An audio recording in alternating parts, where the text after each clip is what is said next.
ಗುರುವಿನ ದಿಕ್ಕು, ಇದು ರಾಹುವಿನ ದಿಕ್ಕು. ಈಶಾನ್ಯ ದೋಷ ಆಗುತ್ತೋ ಇಲ್ಲಿ ರಾಹು ಸ್ಟ್ರಾಂಗ್ ಆಗ್ತಾನೆ. ಗುರುಳೆ, ನಮ್ಮ ಮನೇಲಿ ಈ ತರ ವಾಸ್ತು ದೋಷ ಇದೆ, ಆದ್ರೂ ನನ್ನ ಮಗ ಚೆನ್ನಾಗಿ ಓದಿದಾನಲ್ಲ, ಯಾವುದೋ ಒಂದು ಹಾಸ್ಟೆಲ್ ಅಲ್ಲಿ ಹಾಕಿರ್ತೀರಾ ನೀವು. ಜಾಬ್ಗೆ ಟ್ರೈ ಮಾಡಿದ್ರೆ ಜಾಬ್ ಸಿಗಲ್ಲ.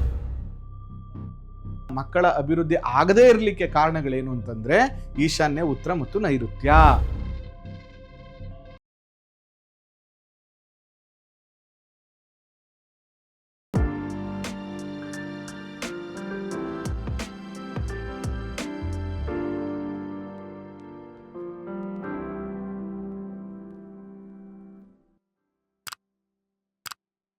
ಶ್ರೀ ಗುರುಭ್ಯೋ ನಮಃ. ಮಾಯಕಾರ ಪ್ರಭುವೇ ನಮಃ. ವಾಸ್ತು ಪುರುಷಾಯ ವಿದ್ಮಹೇ ಕ್ಷೇಮಂಕರಾಯ ಧೀಮಹಿ ತನ್ನೋ ವಾಸ್ತು ಪ್ರಚೋದಯಾತ್. ಆರಾಧ್ಯ ದೈವನಾಗಿರುವಂಥ ಮಲೆ ಮಹದೇಶ್ವರನ ಮನದಲ್ಲಿ ನಿಲ್ಲುವಂಥ ವಿದ್ಯಾಗುರುಗಳ ತಂದೆ ತಾಯಿಯ ಪಾದಾರವಿಂದಗಳಿಗೆ ನಮಸ್ಕಾರವನ್ನು ಮಾಡ್ತಾ ಜಗದ್ಗುರು ಪಂಚಾಚಾರ್ಯರನ್ನ ಬಸವಾದಿ ಶರಣರನ್ನ ಮನದಲ್ಲಿ ನೆನೆಯುತ್ತಾ ಇವತ್ತಿನ ಸಂಚಿಕೆಯನ್ನು ಪ್ರಾರಂಭ ಮಾಡೋಣ.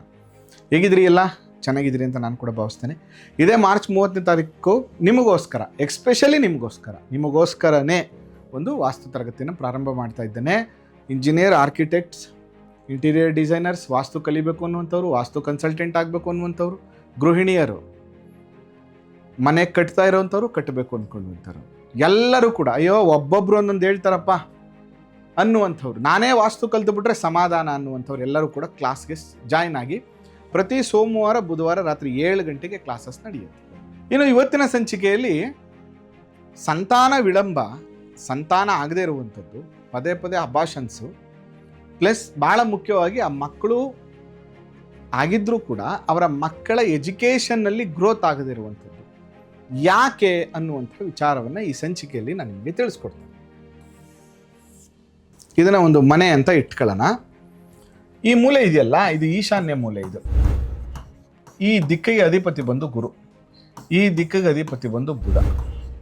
ನೋಡಿ, ಇಲ್ಲಿ ಬಹಳ ಮುಖ್ಯವಾಗಿ ಗಮನಿಸಬೇಕಾಗಿರುವಂಥದ್ದು ಏನಂದರೆ, ಈ ಏರಿಯಾ ಡಿಸ್ಟರ್ಬ್ ಆದಾಗ, ಎಕ್ಸಾಂಪಲ್ ಕರ್ಣರೇಖೆ ಮೇಲೆ ಸಂಪು ಬಂದಾಗ, ಇಲ್ಲಿ ವೆಂಟಿಲೇಷನ್ ಬಿಡದೆ ಕಂಪ್ಲೀಟ್ ಜಾಯಿನ್ ಮಾಡಿದಾಗ, ಇಲ್ಲೂ ಗಾಳಿ ಬೆಳಕು ಬಿಡದೆ ಇದ್ದಂಥ ಸಂದರ್ಭದಲ್ಲಿ, ಈಶಾನ್ಯವನ್ನು ಕಟ್ ಮಾಡಿದಂಥ ಸಂದರ್ಭದಲ್ಲಿ, ಅಥವಾ ಈ ಬುಧನ ದಿಕ್ಕು ಇಲ್ಲಿ ಒಂದು ಕಿಟಕಿಯನ್ನು ಕೊಡದೇ ಇರುವಂಥ ಸಂದರ್ಭದಲ್ಲಿ, ಈ ಜಾಗದಲ್ಲಿ ಕಾಂಪೌಂಡ್ ಗ್ಯಾಪೇ ಕೊಡದೆ ಕಾಂಪೌಂಡ್ ಲೆವೆಲ್ಗೆ ಉತ್ತರವನ್ನು ಮಾಡಿದಂಥ ಸಂದರ್ಭದಲ್ಲಿ, ಅಥವಾ ಹೆಚ್ಚು ಮಣ್ಣಿನ ಫಾಟ್ಗಳನ್ನು ಇಟ್ಟಂಥ ಸಂದರ್ಭದಲ್ಲಿ ಪ್ರಾಬ್ಲಮ್ಸ್ಗಳೇನಾಗುತ್ತೆ ಅಂತಂದರೆ, ಒಂದು ಈ ಮನೆಯಲ್ಲಿ, ಈ ಗೃಹದಲ್ಲಿ ವಾಸ ಮಾಡೋವರೆಗೂ ಸಂತಾನ ವಿಳಂಬ ಆಗುತ್ತೆ, ಮಕ್ಕಳಾಗಲ್ಲ.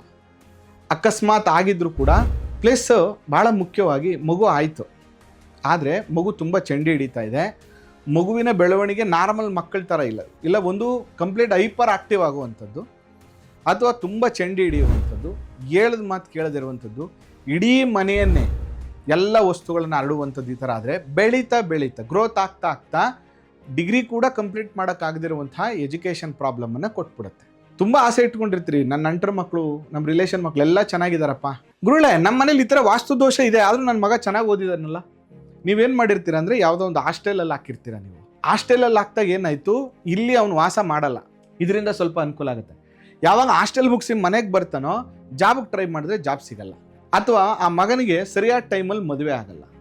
ಒಟ್ಟಾರೆಯಾಗಿ ಇವತ್ತಿನ ಸಂಚಿಕೆ ಏನು ಹೇಳ್ತಾ ಇದ್ದೀನಿ ನಿಮಗೆ ಅಂದರೆ, ನಿಮ್ಮ ವಂಶೋದ್ಧಾರಕಿ ನಿಮ್ಮ ಮಗಳು ಅಥವಾ ನಿಮ್ಮ ಮಗ ಯಾವುದೇ ಕಾರಣಕ್ಕೂ ನಾರ್ತ್ ಈಸ್ಟ್ ಕಾರ್ನರಲ್ಲಿ ದೋಷಗಳು ಬಂದಾಗ ಅವರು ಯಾವುದೇ ಕಾರಣಕ್ಕೂ ಅಭಿವೃದ್ಧಿಯನ್ನು ಕಾಣೋದಿಲ್ಲ.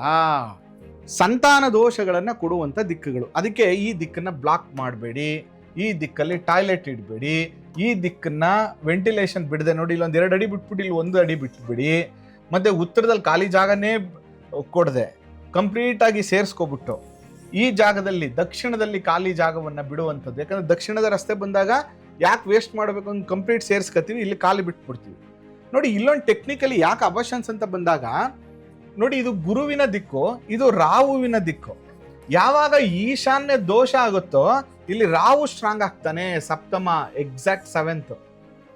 ಯಾವಾಗ ನಾರ್ತ್ ಪ್ರಾಬ್ಲಮ್ ಆಗುತ್ತೋ ಈ ಜಾಗದಲ್ಲಿ ಸೌತ್ ಜಾಸ್ತಿ ಆಕ್ಟಿವ್ ಆಗುತ್ತೆ, ಡಾಮಿನೇಷನ್ ಆಗುತ್ತೆ. ಆಗ ಮಕ್ಕಳೇನಾಗುತ್ತೆ ನೋಡಿ, ಇಲ್ಲಿ ಬಂದಾಗ ನಾರ್ತ್ ಕ್ಲೋಸ್ ಆದ ತಕ್ಷಣ ಇಲ್ಲಿ ಡಾಮಿನೆನ್ಸಿ ಅಂದರೆ ಕೋಪ, ಕುಜ ಏನು ಮಾಡ್ತಾನೆ, ಕೋಪ, ಉದ್ರೇಕ, ಟೆನ್ಷನ್ನು, ಹೇಳಿದ ಮಾತು ಕೇಳದೇ ಇರುವಂಥದ್ದು. ಅದಕ್ಕೆ ಉತ್ತರ ನೆಗೆಟಿವ್ ಆದ ತಕ್ಷಣನೇ ದಕ್ಷಿಣ ಆಕ್ಟಿವ್ ಆಗಕ್ಕೆ ಶುರುವಾಗುತ್ತೆ. ಯಾವಾಗಲೂ ಬ್ಯಾಲೆನ್ಸ್ ಇರಬೇಕು. ಯಾವಾಗ ಈಶಾನ್ಯ ಪ್ರಾಬ್ಲಮ್ ಆಗುತ್ತೋ ನೈಋತ್ಯ ಆಕ್ಟಿವ್ ಆಗ್ಬಿಡ್ತಾನೆ, ರಾಹು ಆಕ್ಟಿವ್ ಆಗ್ಬಿಡ್ತಾನೆ. ನೇರವಾಗಿ ಅವ್ನು ಮಾಡುವಂಥದ್ದು ಏನಂದರೆ ಮಕ್ಕಳು ತಲೆ ಕೆಡಿಸೋದು, ಅಥವಾ ಕನ್ಸೀವ್ ನಿಲ್ಲದೆ ಇರುವಂಥ ರೀತಿಯಲ್ಲಿ ಮಾಡುವಂಥದ್ದು, ಮಕ್ಕಳಿಗೆ ಡಿಸ್ಟರ್ಬೆನ್ಸು, ಎಜುಕೇಷನ್ ಪ್ರಾಬ್ಲಮ್ಸ್ಗಳನ್ನು ಕೊಡುವಂಥದ್ದು, ಕಾನ್ಸಂಟ್ರೇಷನ್ ಪ್ರಾಬ್ಲಮ್ಸ್ನ ಕೊಡುವಂಥದ್ದು, ಈ ರೀತಿಯ ಮಲ್ಟಿಪಲ್ ಇಶ್ಯೂಸ್ ಮತ್ತು ಹೆಲ್ತ್ ಪ್ರಾಬ್ಲಮ್ಗಳು ಜಾಸ್ತಿ ಆಗುವಂಥದ್ದು ಆಗ್ತದೆ. ಅದರಿಂದ ಯಾವಾಗಲೂ ಕೂಡ ಬ್ಯಾಲೆನ್ಸ್ಡ್ ಆಗಿರಬೇಕು ಎಲ್ಲ ದಿಕ್ಕುಗಳು. ಅದರಿಂದ ಮಕ್ಕಳ ಅಭಿವೃದ್ಧಿ ಆಗದೇ ಇರಲಿಕ್ಕೆ ಕಾರಣಗಳೇನು ಅಂತಂದರೆ ಈಶಾನ್ಯ, ಉತ್ತರ ಮತ್ತು ನೈಋತ್ಯ.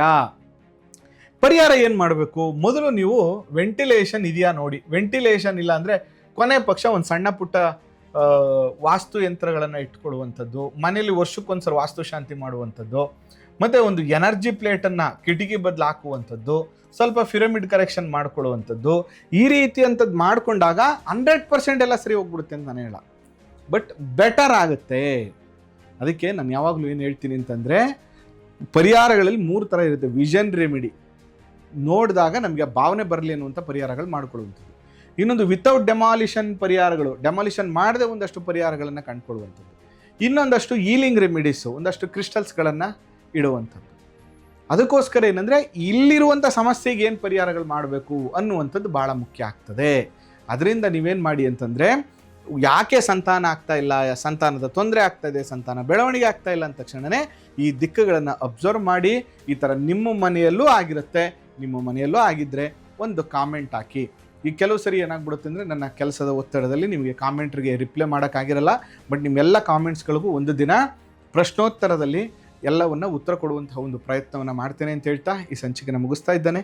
ಆ ಮಲೆಮಹದೇಶ್ವರರ ಅನುಗ್ರಹ ಸದಾ ನಿಮ್ಮ ಮೇಲಿರಲಿ. ನಮಸ್ಕಾರ.